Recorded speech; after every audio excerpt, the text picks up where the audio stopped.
So, welcome to my channel Foodologist. The topic that we will be discussing today is pasteurizers.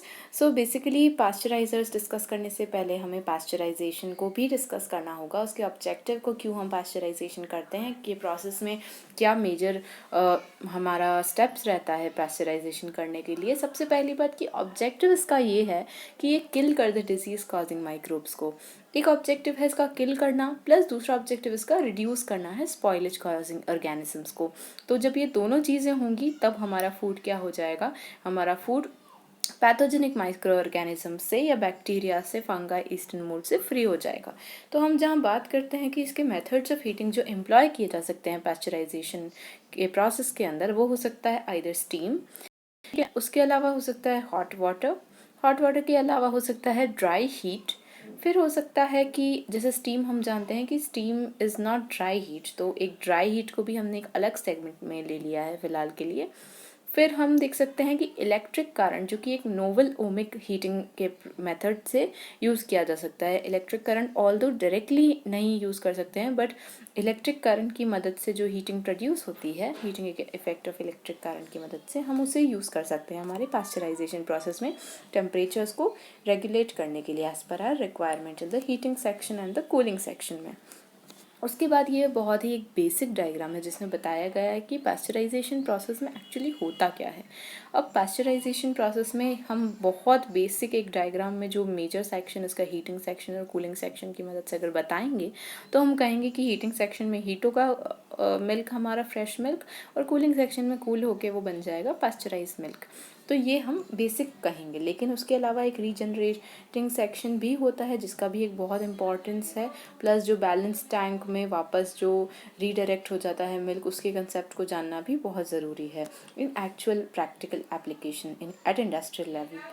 फिर हम देख सकते हैं कि मेथड्स क्या है। बेसिकली इसके 3 मेथड्स हैं पास्चराइजेशन के, जो कि LTLT है, that is low temperature long time, HTSC that is high temperature short time. उसके अलावा होता है UHT, जो कि अल्ट्रा हाई टेम्परेचर जिसको बोलते हैं। तो हम देखते हैं इनमें क्या फ़र्क है, टेम्परेचर का डिफरेंस है एंड टाइम का, टेम्परेचर का कॉम्बिनेशन का डिफरेंस है। डेफिनेटली LTLT में 63 डिग्रीज अप्रॉक्सीमेटली होता है, जिसको हम 63 डिग्री फॉर 30 मिनट्स मानते हैं, जबकि HTST या फिर फ्लैश पास्चराइजेशन भी जिसको कहते हैं, क्योंकि ये बहुत मोमेंट्री होता है, जस्ट 15 सेकंड्स के लिए होता है और ये माइक्रो फ्री बना देता है और ये बहुत यूज़फुल भी होता है। इसकी यूज़फुलनेस हम आगे वाली स्लाइड्स में डिस्कस करेंगे।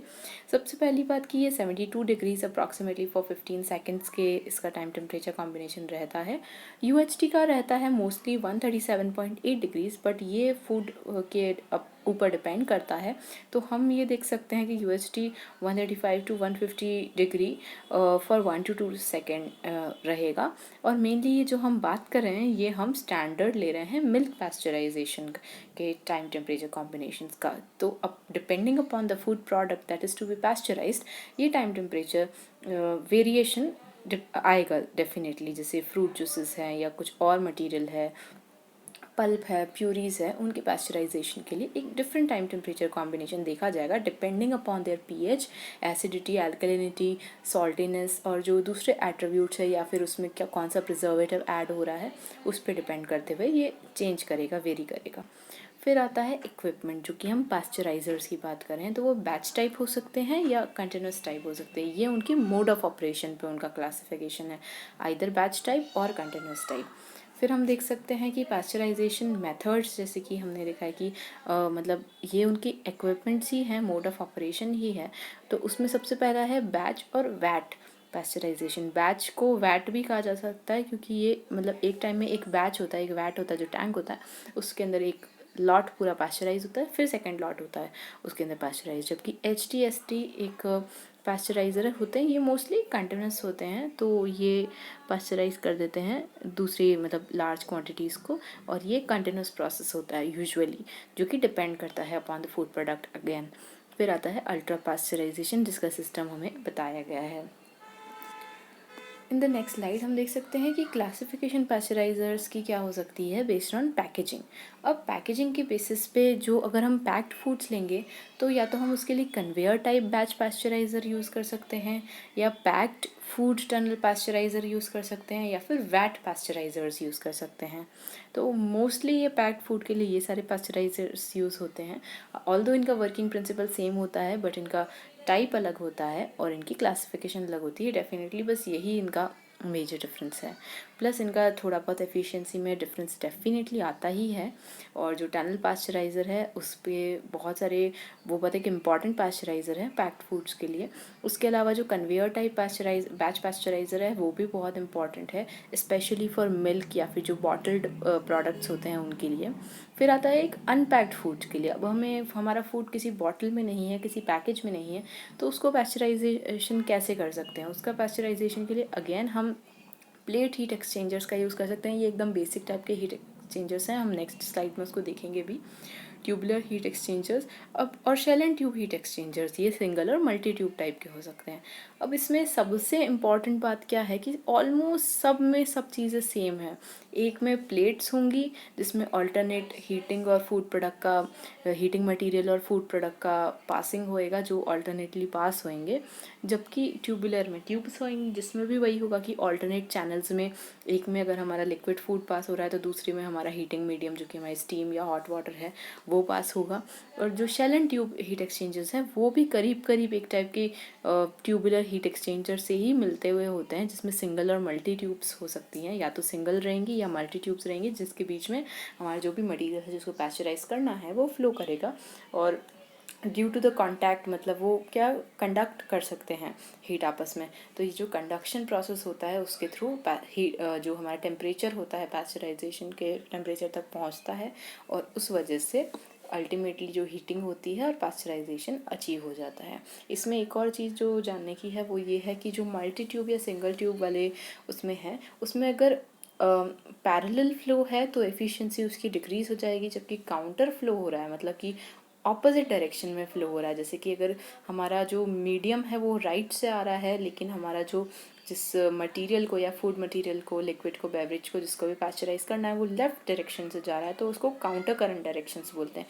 तो अगर ये मतलब काउंटर फ्लो हो रहा है इन दो मटेरियल्स का तो फिर इसकी एफिशिएंसी बढ़ जाती है। अब हम देखते हैं HTST कंटिन्यूस प्रोसेस, क्योंकि ये सबसे मोस्ट इम्पॉर्टेंट प्रोसेस है पास्चराइजेशन का, स्पेशली डेयरी इंडस्ट्री के लिए तो है ही डेफिनेटली, और उसके अलावा भी इन जनरल ये बहुत इंपॉर्टेंस रखता है। तो हम इस प्रोसेस को थोड़ा सा डिटेल में पढ़ेंगे। तो आप देख सकते हैं कि इसमें क्या हो रहा है, प्रोडक्ट इन। अब प्रोडक्ट हमारा जाता है बैलेंस टैंक के थ्रू। मतलब बैलेंस टैंक कुछ नहीं है, आप आसान भाषा में इसको बोल सकते हैं कि एक फीड को कंट्रोल करके एक रेगुलेटेड फॉर्म में फीड को ट्रांसफ़र करने के लिए ये टैंक है, और ये टैंक का दो पर्पस सर्व करता है। तो अब ये दो पर्पस क्या है वो हम आगे के वीडियो में जानेंगे। तो डेफिनेटली ये बैलेंस टैंक में जो हमारा प्रोडक्ट था वो इन हुआ, ये सीधा गया रीजनरेशन सेक्शन में। अब रीजनरेशन सेक्शन की यहाँ पे बहुत ज़्यादा इंपॉर्टेंस है। क्यों? क्योंकि ये रीजनरेशन सेक्शन में जाएगा, इसको एक टाइप की प्री हीटिंग हो जाएगी। अब हम डेफिनेटली जानते हैं कि अगर हम एकदम से किसी प्रोडक्ट का टेम्परेचर राइज करने जाएंगे तो वो हमारे लिए बहुत ज़्यादा एनर्जी मतलब एनर्जी भी बहुत ज़्यादा लगेगी उसके लिए। एकदम उसका टेम्परेचर मतलब बिल्कुल ज़ीरो पे से उसको 100 ले जाना है, या 0 से 10 या 20 या बहुत ले जाना है, तो उसमें बहुत ज़्यादा एनर्जी जाएगी। जबकि रीजनरेशन सेक्शन में उसकी थोड़ी सी प्री वार्मिंग हो जाएगी, प्री हीटिंग हो जाएगी। रीजनरेशन सेक्शन से ये होते हुए होमोजेनाइजर टाइमिंग पम्प के थ्रू होते हुए ये जाता है हीटिंग सेक्शन में। रीजनरेशन सेक्शन में इसका टेम्परेचर ऑलरेडी थोड़ा सा बढ़ जाता है। थोड़ा सा टेम्परेचर जब बढ़ जाता है और फिर ये हीटिंग सेक्शन में जाता है तो इसके लिए हीटिंग करना आसान हो जाता है और ये अच्छे से हीट अप हो जाता है। फिर ये जाता है होल्डिंग टैंक में। होल्डिंग टैंक में हम देख सकते हैं कि ये एक कुछ सेकंड्स के लिए इसको होल्ड करा जाता है और उसके बाद इसको वापस हम देख सकते हैं कि रीजनरेशन सेक्शन से होते हुए वापस इसको कूलिंग सेक्शन में पास करके प्रोडक्ट को बाहर निकाल दिया जाता है। तो रीजनरेशन सेक्शन पहले टाइम इसने काम किया उसकी प्री वार्मिंग करने का, जबकि रीजनरेशन सेक्शन में इसने सेकंड टाइम जो साइकिल थी उसमें इसने क्या काम किया, उसने ये काम किया कि इस बार जो गरम हमारा मिल्क का एग्जांपल हम ले लेते हैं, गरम हमारा जो फूड है मिल्क है उसको इसने ठंडा होने से पहले थोड़ा सा तो लाइट कूल किया और उसके बाद प्री कूलिंग के बाद इसको अच्छे से कूल करा जाएगा, तो जिससे स्ट्रेस नहीं हो जाएगा इक्विपमेंट्स पे, प्लस प्रोडक्ट भी सही कंडीशंस में रहेगा और आगे जाके जो एनर्जी लॉसेस थे वो भी डिक्रीज़ हो जाएंगे।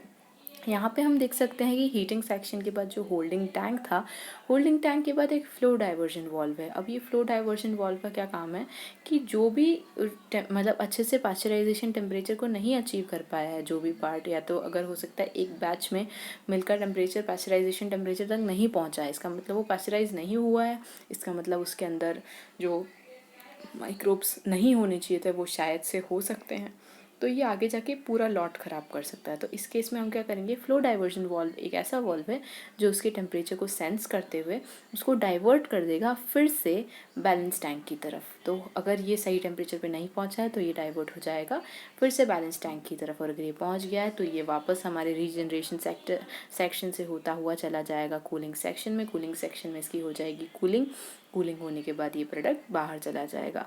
अब ये कंटिन्यूस प्रोसेस है, तो ये हमेशा कुछ इस तरीके से चलता रहता है।